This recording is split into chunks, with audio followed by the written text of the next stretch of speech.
All right, we live again. We're back, baby. What's cooking with FannyB00? I'm Chef C. Chef Fanny. And we are live, though. So today we got, a pretty decent show lined up for you guys.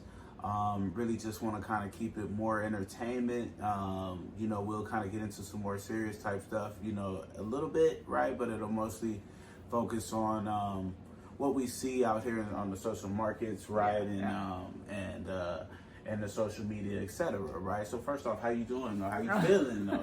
Oh, me, I'm feeling great always. Nice. Especially sharing the room with you. You shining, though. You definitely shining, though, and I could definitely appreciate that. Trying to keep up with you. You don't got to do too much, right? So, good. So, first, and then again, right, I definitely want to say, give a huge thank you and shout out to everyone who watched episode 1. Absolutely. Right? Yes, People who liked, shared, right, and told a friend to tell a friend, right? We always appreciate that. The support is invaluable. Yeah. And we can't thank you guys enough. So we appreciate it, right? We'll just keep trying to deliver good, noteworthy content, right? So you guys can stay with us and, keep it rolling. So, first off, right, you just kind of want to jump in, right? I've been seeing kind of some trends lately, and we kind of touched on some last pod, but we didn't really go too deep into them. But one trend I wanted to really highlight is the influx of restaurant reviewers, right? As of late, right? So there's a couple notable ones, right? I think what's this gentleman's name? Keith Lee, right? And then there's the other dude, Darius Cook, right. And a shout out to those guys, right? In terms of what they do, right? You always need somebody to, give feedback and really help businesses and people provide better services, What's your thoughts on kind of like the review trend, as a chef, right? Like how would you feel if he orders something from you, right? Whether the review is positive or negative, like what's your take on the secret review? It's like, it's kind of like, like you hate it and you love it at the same time, or I do, right? Because it's like if someone were to order something and they like go through the experience, like I personally go above and beyond. We both do. We go above and beyond all the time to give that wow experience. Like that's customer service, professionalism, all that. So I wouldn't be nervous if I found out like, oh man, somebody that was a secret reviewer or something. Like I would definitely wouldn't worry about it at all. But at the same time, it's kind of like it almost, when it's like an unannounced, like, oh, I'm just gonna check out this restaurant, I'm telling my following, but if you're the restaurant owner and you don't follow me, right, and then I go back to my millions of followers and like run you in the ground, like, cause I caught you on a bad day, right, like, then it's like, man, like, who is this guy? So it kind of has the pros and cons, right? So it could be helpful to a business that may be struggling, right? Like you see some of the reviews, right? They kind of, people are kind of in more of a situation where the business is struggling and maybe close to going out of business or whatnot. Right? And a good, solid, sound review could really turn their whole life around in a day, right? And then there's the flip side of that, right? Where you go in there, you trash a restaurant, right? And then next thing you know, the reviews, they're shut down. They're shut down. They're out. Their livelihood is done, right? And they don't even know who you are or what. Right. So that's definitely a catch-22. I mean, in terms of like the reviewers, right? I haven't watched too many videos. I watched a couple of Keith Lee's, right? It looks like he kind of tries to keep it as honest and fair as possible, right? And he keeps the criteria pretty vague, so it's not like, hey, I'm ordering this specific thing and I'm going around trying all of these places that serve this specific thing, right? It sounds like he's going and picking the top items on the menu and giving them a fair shake, right? I mean, if you were to review us, what menu items would you want for him to try though? Okay, so it depends, like if it's catering or if it's prep, right? So catering, right? Okay. So catering, I would say like for sure the lobster mac, for sure the cornbread, like the whole brunch menu is all of that.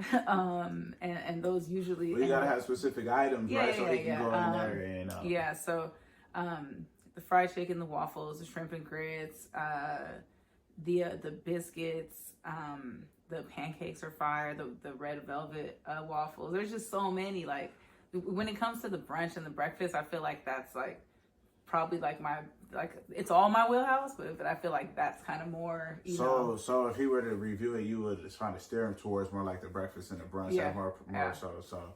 All right, cool. So, I mean, and that kind of segues into the next thing, right? Because he put out that top 8 list. Yeah. Right, yeah. He kind of did that that national city tour where he went around and tried a bunch of different restaurants in various cities, right? And then he dropped the list, right? Top 8.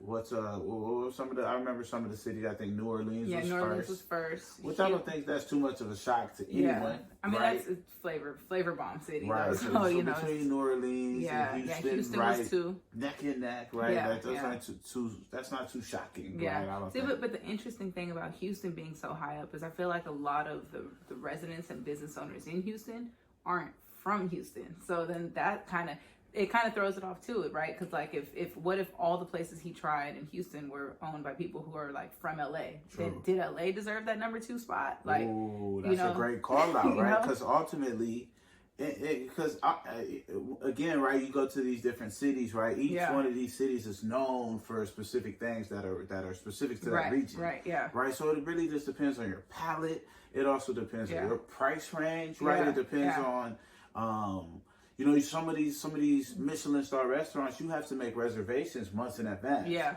So if he's just doing a pop-up city tour, then what kind of restaurants is he really checking out, right? To be able to give a sound review of the cities, right? Like so I saw New York was like 7 out of 8, right? And New York has a lot of Michelin star restaurants. So it's like, if he's not trying those spots out, those would have been the places that would have pushed it up at least top 3. 100%. At least top 5 being you know, 100%, modest, right? And then you see New York is full of Michelin star restaurants, right? They have pretty much every cuisine type, right? So you can go to New York and get a little bit of everything, right? Starting with a New York slice, right? Even you had the slice for about $1, $1, right? The slice was, bigger than her head. Chill. I'm just playing. I kid, man. But so there's so many different criteria that you can really judge a restaurant or the experience off of, right? So it's good to put out a list, right? And it's his list because it's his opinion, right? So it's like, if you disagree, oh well, right? So, but at the same time, it's like, man, when you go to these places, maybe you should try some of these places he recommended.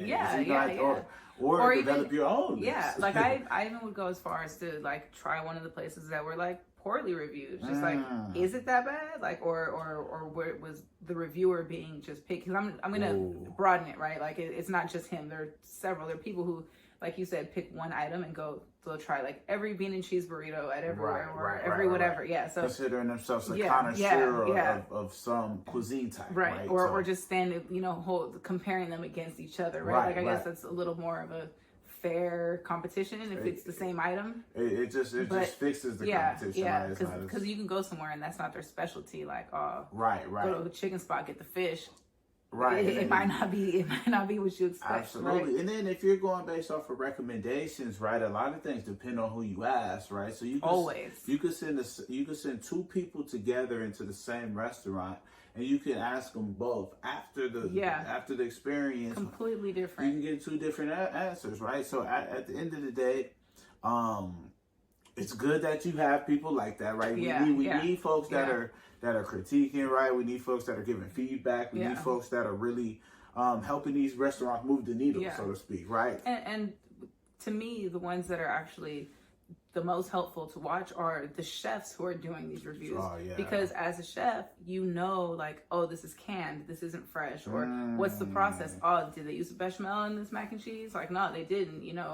Certain techniques you can assess, you can just identify immediately just when you receive it, right? Absolutely. All this should have been slow cooked, but it was quick, so that kind of gives a more, I guess, experienced review on the place, as opposed to, oh, I grew up here, this is the best place in the world. Right, you know, and that's kind of similar to what you see now, right, in the sports world, right, where you go from the kind of journalist profile, being the subject matter expert, right, analyzing the game, right, and now you see the shift, right, you see the pendulum start to swing to the experienced player really giving the analysis, and they're blowing these old cats out the water. Yeah, and that's great to see. I mean, it's very, very similar, right? Like, just someone, tide, man. Sometimes you got to, you know, you have to innovate, and you have to be able to see what the people, you got to find out, you know, what the market wants, right? And we want to hear the experienced professionals speak on it, right? So these cats are well spoken. They've gone to college, right? A lot of them study communications.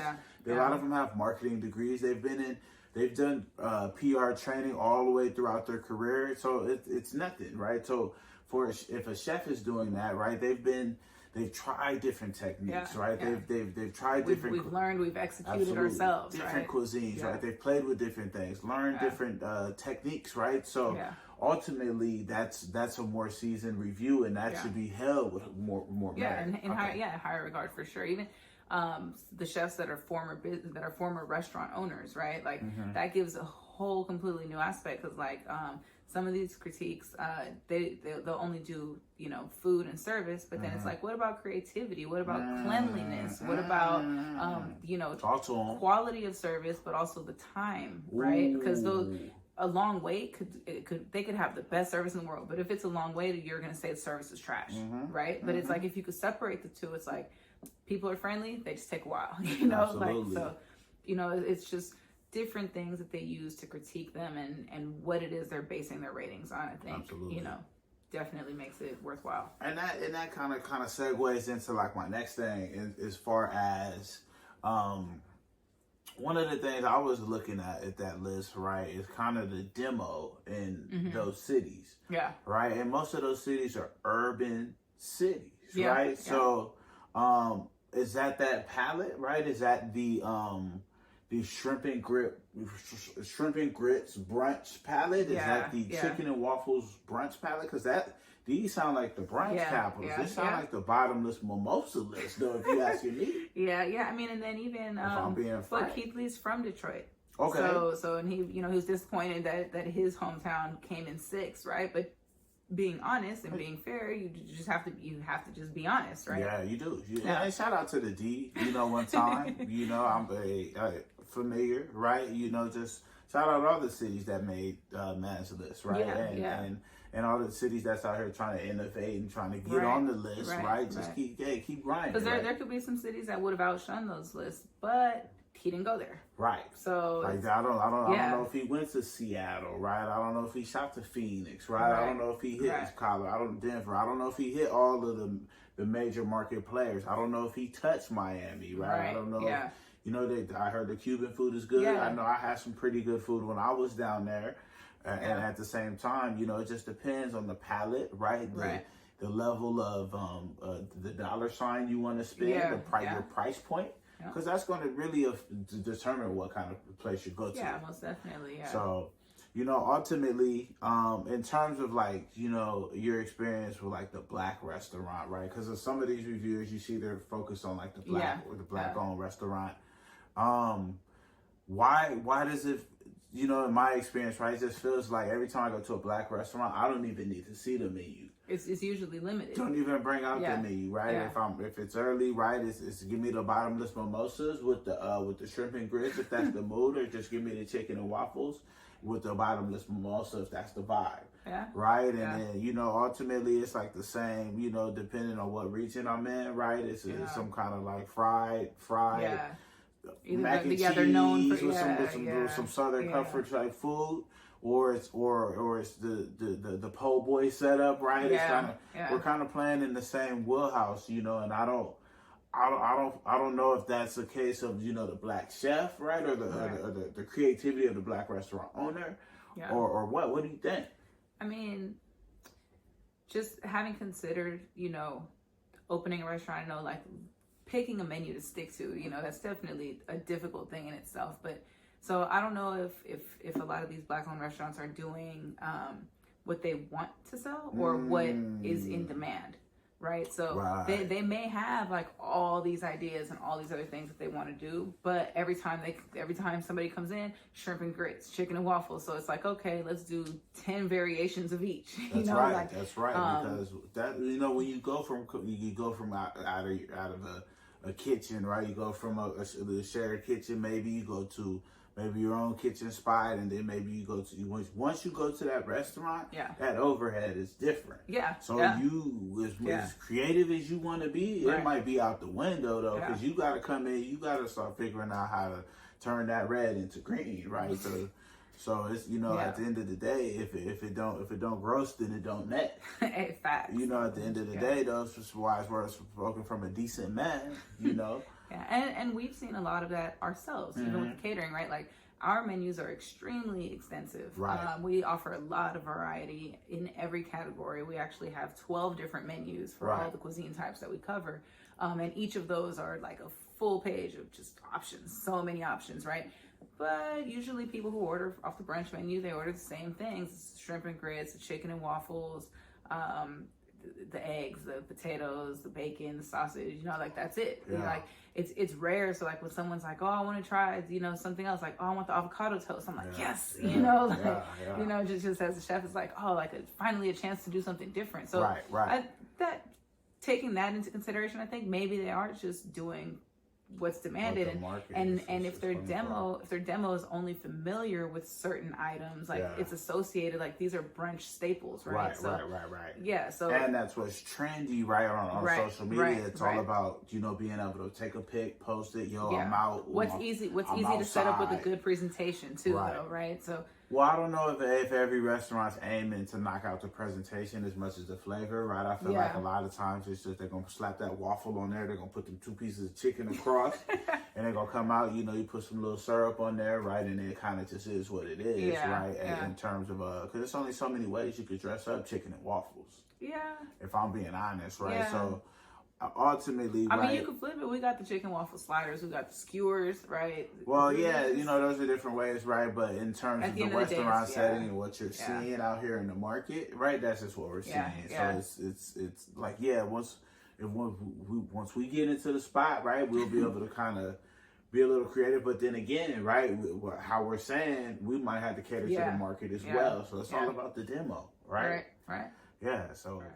Make sure you stream Fancy by C2Es and FannyB00 on all platforms. You know, nothing too heavy, right? But so jumping right back in, right? You good? You ready to rock? Yeah, always. I just gotta check and make sure you don't even have to ask. Cheers, cheers to that.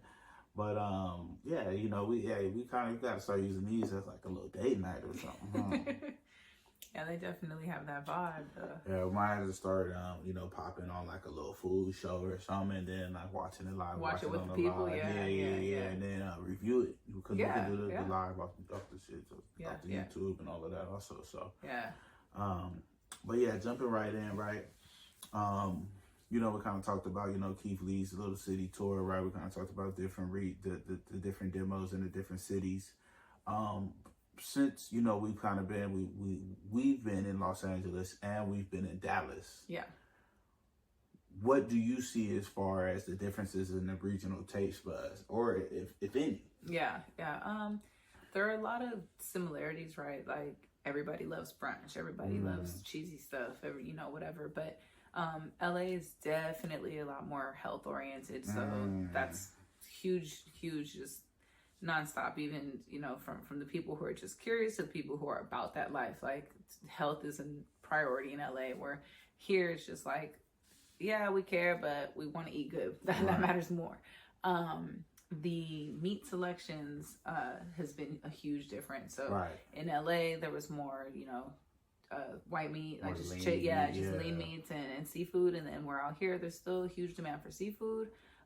But the red meats, I've definitely had a lot more opportunities to cook a lot more red meats out here, which has been fun for me to be able to like play around with different cuts, and then different executions on how to cook them with the sear, with the broiling, with, you know, the slow cooking, the pressure cooker. You know, it's marinade. So I've definitely been able to even like jump into like some of my roots and do like more oxtails out here.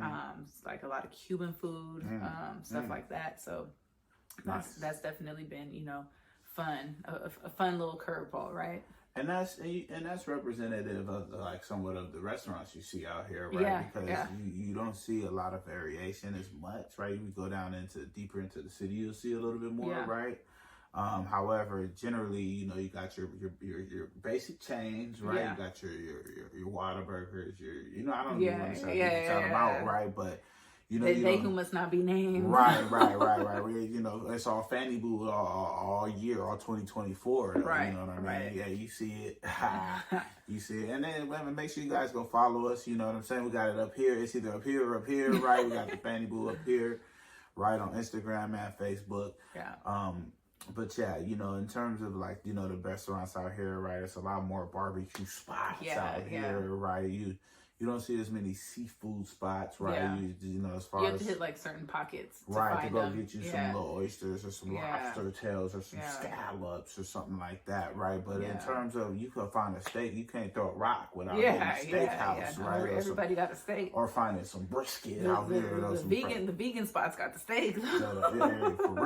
For real though, you know, and they got that brisket on deck too. For sure.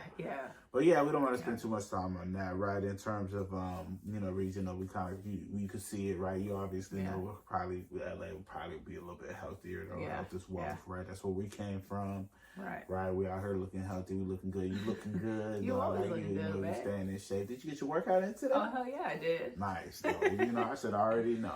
I know you did, so you already know. The second I thought of not, I remembered that you did, and I was like, I got to though. Ooh, I like that though. You know, that's that you know, accountability part of this though. I appreciate you though. I appreciate you pushing me to push you to push me back. Push me and I push you back. But yeah, so as far as, you know, some of the venues we worked, right? We've been at a lot of good venues, right? We've been on the yacht, right? We've been at the Beverly Center, right? We've been in the hills overlooking the city, up in Malibu, Hollywood, right? San Pedro, right? Palo Verde, right? All the way out to Dallas, right? Out here in Texas, right? We've been out there at the hills of Luella, right? We've been down at the Spot, right? We've been on the Aviation Museum. The Aviation Museum, right? The ranches, right? And man, the list goes on, right? In terms of, and we there's probably down the line there'll be another favorite, right? But in terms of like your favorite venue to work at thus far, what's your favorite? I would say like one for each place, or like just one overall. No, just one overall. Overall. The GOAT. It's just like tough because I've fallen in love with Luella. We've done like quite a few events there, and we've done most of our wedding caterings there, and so that's been really. Wedding catering is just has a different beauty to it, so there's that. But I'd probably say like there was a yacht company that we catered a few times for different clients. Just happened to be using the same yacht service, but the yachts have definitely just, you know, full service, just set up. You know, it's just always a vibe. Like you get there and like. Usually you get there, the people are still waiting. They're waiting, so they see you coming back and forth and stuff. And it's like, then they're starting to board while we're finishing up. So people are like trying to peek and stuff. And like it's the area that it's in is enclosed. Like while the water's right there, it's enclosed. So it's like the smells are just coming and everyone's curious. For me, that's the exciting part. Like some people don't like to be watched when they're working. And for me, I'm like, it kind of like, you know, like, turn me up, you know? So, you know, I'll definitely say yacht and Luella like in a very close race for number one though. 100%. Yeah. 100%. Yeah. What about you? Good. I should never ask, right? So, yeah, you know, I love those. I love those two that you mentioned, right? I love Luella, right? It's so aesthetically pleasing, right? Like as far as being able to take pictures, right? As far as just the ease of getting in and out, right? Shout out to our good people, it's Amanda and Stacy at the Hills of Luella, right? Shout out to them though, man. They show them nothing but love, and we love to work with them. Absolutely. And then in terms of my favorite things, right? I really love that the Naval Museum. Okay. That was to see they had the jets in there, the fighter jets in there, like in the hangar, right? It kind of gave you that private jet feel, right? So it was real. It kind of gave you. It was just real exclusive, right? Yeah. And then it was wide open too. So absolutely, and it was, and it, just ultimately, just being able to kind of get the vids, the pictures, right? It was real friendly in terms of that, right? The logistics were easy as far as getting in and out, right? It was just a pretty seamless service that we provided, right? So I would go with that one. And so just wrapping up, right? We just, we do our quick game at the end, right? Would you rather, right? So here it comes. In terms of would you rather this time, right? We're gonna do would you rather people edition, right? All right. So would you rather Rihanna singing career or Beyonce singing career? I'm going. It's like the obvious choice is almost like Beyonce, but then there's like cons. It's just she's the Super Bowl. Yeah. Again, I still would say Beyonce though. Okay. Like I just, they're both two like in my top right for female artists. But I just admire Beyonce's dedication and how committed she is to greatness. And like I recently saw that she had like worked on the Renaissance tour for like 4 years or something crazy like that. And nice. Yeah, like it was frustrating that certain things weren't perfect, and it reminded me a lot of myself when it comes to She definitely puts in a lot of work. Yeah, and doing all that while also being a wife, being a mother to multiple children, like that. It's just admirable. It's definitely admirable. It's definitely a top-notch professional, to say the least. Though. Okay. All right. So next, would you rather, right? As a chef, right? Would you rather work for Emerald or Chef Gordon Ramsay? I'm gonna go with Gordon Ramsay. Dang. Like I want to say crazy. Like I want to say Emerald because he's nicer, right? Like so it'd be like working with my dad or something, right? But then it's like, but Gordon Ramsay's gonna keep it real and he's gonna push you to be your greatest, right? So if he sees me like faltering in any area or like just not really giving my all, he'll call me out on that shit, and it's like just like you do that for me too, right? Well, I ain't talking as spicy. He talking spicier than Red Hot Chili Flakes, though. I don't know. But it's like just as much as he's talking. If I gotta defend myself, I got a mouth on me too, though. So that ain't gonna work in his kitchen. You out, right? So I don't think he would be going in on me like that, though. I think he'd be impressed. I think he'd be impressed, though. Okay. That was good. That's good. I like that. All right.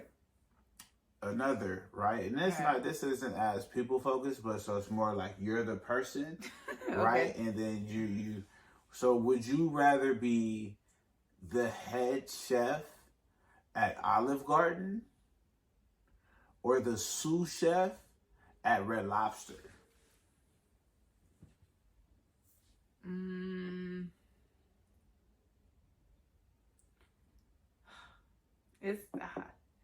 gonna go with Red Lobster. Sous chef gets to do more cooking and less of the other stuff. Where the head chef has a lot of administrative work to do. I just know that firsthand.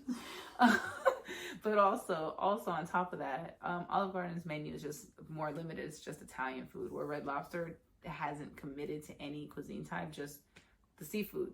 So and they still offer like steak and chicken and all that too, though. But they have like the Asian cuisine, the Italian cuisine, the American cuisine. So what was your answer? I said Red Lobster. Oh, okay, cool. I got lost in that explanation. Sorry. Like, damn, I forgot my next question halfway though. Like, it was like that was just like. I start writing the cue cards for my would you rather.